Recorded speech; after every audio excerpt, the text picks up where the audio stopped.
Lecture des lettres des Pères du désert, une émission proposée par Hélène.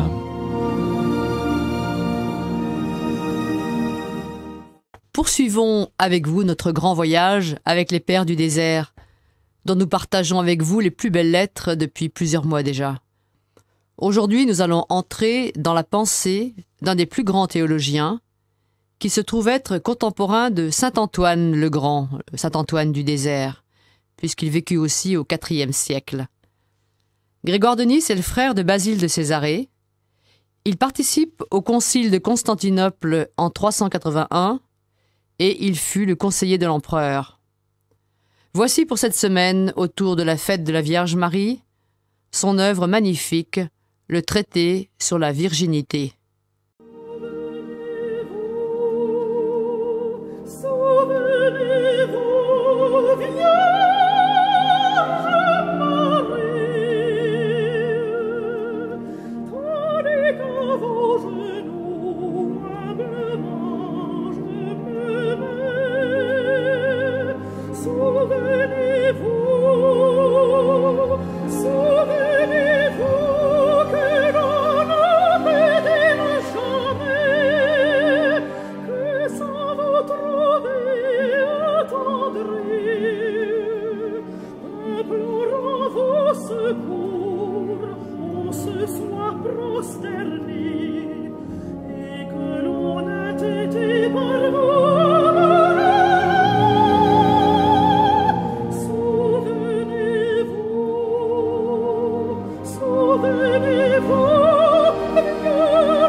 Voyons à présent qu'il est impossible de servir les voluptés corporelles et de récolter en même temps la joie selon Dieu.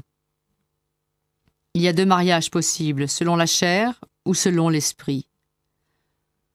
On trouve aussi une telle doctrine chez l'apôtre affirmant, on le sait, qu'il y a deux hommes en chacun de nous. L'un vu du dehors, destiné par nature à se corrompre, l'autre connu dans le secret du cœur et susceptible de renouvellement. Si donc cette doctrine est véridique, et elle est assurément véridique à cause de la vérité qui parle en lui, il n'y a aucune invraisemblance à concevoir deux mariages qui correspondent respectivement à chacun de ces deux hommes qui sont en nous. Voyons maintenant l'incompatibilité de ces deux mariages.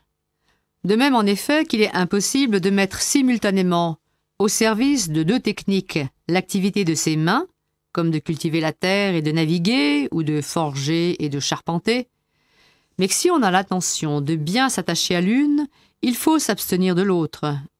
Ainsi pour nous, en va-t-il des deux mariages proposés, dont l'un se réalise par la chair et l'autre par l'esprit. Le soin de l'un entraîne nécessairement la séparation d'avec l'autre. L'œil, en effet, n'a pas la capacité de voir simultanément deux choses, à moins de s'appliquer tour à tour et séparément à chacun des objets visibles. La langue non plus ne pourra être au service d'idiomes différents en prononçant au même instant des mots hébreux et grecs. L'ouïe n'écoutera pas simultanément un récit d'événements et un enseignement didactique. Des sons différents, en effet, s'ils se font entendre tour à tour, exprimeront l'idée à l'auditeur. Mais s'ils retentissent aux oreilles mêlées simultanément, une confusion rebelle à tout discernement s'emparera de la pensée, et les idées exprimées se confondront les unes avec les autres. Quelle est la nature du mariage spirituel et comment y accéder? Pour la même raison, notre puissance de désir n'est pas de nature telle qu'elle puisse en même temps servir les voluptés corporelles et rechercher le mariage spirituel. Car il est impossible d'atteindre, par des pratiques semblables, l'un et l'autre de ces buts. Pour le mariage spirituel, en effet, les pourvoyeurs sont la continence, la mortification du corps et le mépris de toutes les choses charnelles. Et pour l'union corporelle, c'est tout l'opposé. De même donc qu'entre deux maîtres proposés au choix, comme il est impossible de se soumettre simultanément à l'un et à l'autre, nul ne peut servir deux maîtres. L'homme sensé choisira le plus avantageux. Ainsi, en face des deux mariages qui nous sont proposés, comme il est impossible d'avoir part à l'un et à l'autre, celui qui n'est pas marié se soucie des choses du Seigneur, et celui qui est marié se soucie des choses du monde. Ce serait le fait de gens sensés et de ne pas se tromper dans le choix du mariage profitable et de ne pas ignorer la route qui y mène. On ne peut d'ailleurs l'apprendre que par une comparaison de ce genre.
Quels sont les dons requis pour ce mariage spirituel?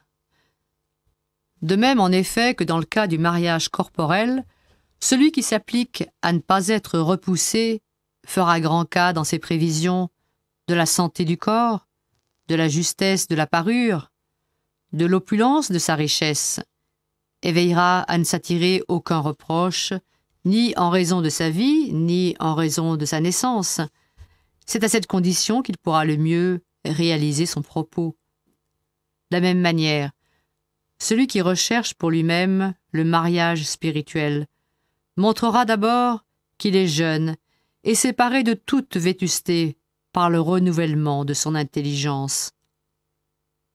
Il montrera ensuite qu'il est riche, de ce genre de richesses qui sont très enviables, non point glorieux des biens de la terre, mais fiers des trésors célestes.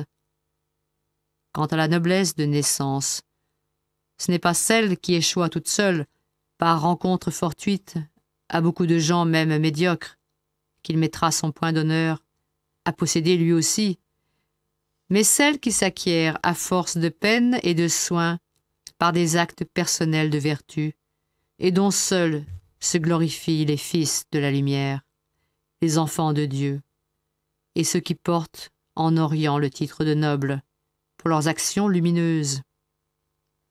La force et la santé, il se les procurera non pas en s'exerçant le corps, ni même en engraissant sa chair, mais tout au contraire, en déployant la puissance de l'esprit dans la faiblesse du corps. Je sais aussi que les présents de ce mariage ne consistent point en des biens corruptibles, mais qu'ils sont prélevés sur la richesse propre de l'âme. Veux-tu apprendre les noms de ces cadeaux? Écoute Paul nous dire quel bien constitue la richesse de ceux qui font leur preuve en tout point. Après en avoir cité beaucoup d'autres et de grands prix, il ajoute « et aussi la pureté ». Et tous les bienfaits qu'il compte ailleurs, parmi les fruits de l'esprit, sont encore tous des cadeaux de ce mariage. Si quelqu'un veut croire Salomon et prendre pour compagne et associer de sa vie la véritable sagesse dont il dit « Éprends-toi d'elle, et elle te gardera. Honore-la, afin qu'elle t'entoure de sa protection. » Celui-ci, d'une manière digne de ce désir, se préparera dans une robe sans tache à festoyer avec ceux qui se réjouissent de ce mariage, afin de ne pas être repoussé, malgré sa volonté de partager la fête, pour n'être point revêtu de la robe nuptiale. Il est clair que ce discours vise pareillement hommes et femmes en ce qui concerne le zèle pour un tel mariage. Lorsqu'en effet, selon les expressions de l'apôtre, il n'y a plus d'hommes et de femmes, et que le Christ est tout en tous, c'est avec raison que l'amant de la sagesse possède le but divin de son désir, qui est la véritable sagesse, et que l'âme, attachée à l'époux incorruptible, possède l'amour de la vraie sagesse, qui est Dieu. Mais la nature du mariage spirituel et le but vers lequel regarde l'amour pur et céleste, cela vient d'être suffisamment révélé par nos paroles.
Le plaisir s'insinue en l'homme par chacun de ses sens, et celui qui a choisi de vivre selon cette stricte discipline de la virginité doit être étranger à toute espèce de plaisir du corps.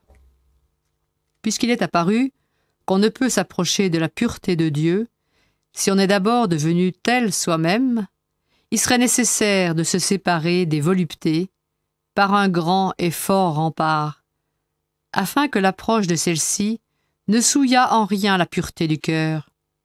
Or, c'est un rempart solide que de se montrer parfaitement étranger à tout acte passionné. Bien qu'il constitue en effet un genre unique, ainsi qu'on peut l'entendre dire aux sages, le plaisir, comme l'eau qui se divise à partir d'une source unique en différents canaux, entre dans les voluptueux par chacun de leurs sens pour se mêler à eux. L'homme donc, qui a été vaincu par le plaisir, qui est entré en lui à la faveur d'une des sensations, cet homme en a reçu une blessure au cœur, comme l'enseigne la sentence du Seigneur. Quiconque assouvit le désir de ses yeux subit le dommage dans son cœur. Celui qui écoute et touche avec convoitise, celui qui rabaisse au service du plaisir une quelconque des facultés qui sont en nous, celui-là pêche dans son cœur. Chez l'homme tempérant, l'utilité et non le plaisir doit définir les limites de la jouissance. Parce que cette jouissance-là semble être en quelque manière plus proche et comme la mère de la volupté défendue. En effet, les plaisirs de la nourriture et de la boisson, qui se gorgent d'aliments, produisent nécessairement dans le corps, par ce manque de mesure, des maux indépendants de notre volonté, car la satiété engendre le plus souvent chez les hommes de telles passions. Si l'agrément lui-même se trouve souvent intimement mêlé à l'utilité, le besoin sait agrémenter toute chose, lui qui rend délicieux, par la violence du désir qu'il suscite, tout ce qu'on trouve en plus de l'utilité. Il ne faut pas repousser l'utilité à cause de la jouissance qui l'accompagne, ni non plus, bien sûr, poursuivre en premier lieu le plaisir, mais il convient, tout en choisissant ce qu'il y a d'utile en toute chose, de mépriser ce qui charme les sens. Il faudra trouver une via media entre laxisme et rigorisme. Ni chercher d'abord le plaisir, ni repousser l'utilité sous prétexte qu'il s'y mêle de la jouissance, mais choisir l'utile en méprisant le plaisir qui l'accompagne. Saint Clément d'Alexandrie disait « S'il était possible de boire ou de prendre à sa nourriture ou de procréer en excluant la volupté, on pourrait ainsi prouver qu'elle n'a aucune autre utilité. Mais elle s'introduit dans la vie pour aider, comme on dit que le sel facilite la digestion des aliments. Abandonnons donc aux bêtes le plaisir. Nous voyons ainsi les cultivateurs séparer avec habileté la balle mêlée au froment, afin d'employer l'un et l'autre selon leur utilité propre, l'un pour la subsistance des hommes, l'autre pour l'entretien du feu et la nourriture des bêtes sans raison. Ainsi donc, celui qui pratique la tempérance, distinguant l'utilité d'avec le plaisir, comme le froment d'avec la balle, abandonnera le plaisir aux bêtes sans raison qui finiront dans le feu, au dire de l'apôtre. Mais l'utilité elle-même, il en prendra sa part avec action de grâce, selon qu'il en a besoin. Mais il ne faut pas pratiquer l'abstinence au-delà du nécessaire. C'est d'une manière semblable que s'oppose au perfectionnement de l'âme la prospérité excessive du corps et son accablement sans mesure. On nuit à la contemplation en infligeant au corps des rigueurs excessives. Mais puisque beaucoup, par leur rigueur excessive, ont glissé à leur insu dans l'autre espèce de démesure, en se souciant de choses contraires à leur propre but, et qu'en écartant d'une autre manière leur âme des réalités sublimes et divines, ils l'ont ramené à des soucis et à des préoccupations terre-à-terre, inclinant leurs pensées vers les observances corporelles, au point que leur intelligence ne chemine plus librement dans les hauteurs, ni ne regarde plus les réalités d'en haut, mais incline vers ce qu'il y a de souffrant et de broyé dans leur chair. Il serait bon de se soucier aussi de ce problème et de se garder également des manques de mesure de part et d'autre, en veillant à ce que la prospérité excessive de la chair n'ensevelisse pas l'intelligence et qu'inversement son exténuation gratuite ne la rende pas débile, terre à terre, absorbée dans les souffrances corporelles. Il serait bon aussi de se souvenir de la sage prescription, interdisant également de s'écarter à droite et dans la direction contraire. J'ai entendu dire à un homme, habile médecin, qui exposait les secrets de son art, que notre corps est un mélange des 4 éléments, non point entièrement semblables, mais disposés de façon contraire. Ces 4 éléments étant le chaud et le froid, l'humide et le sec.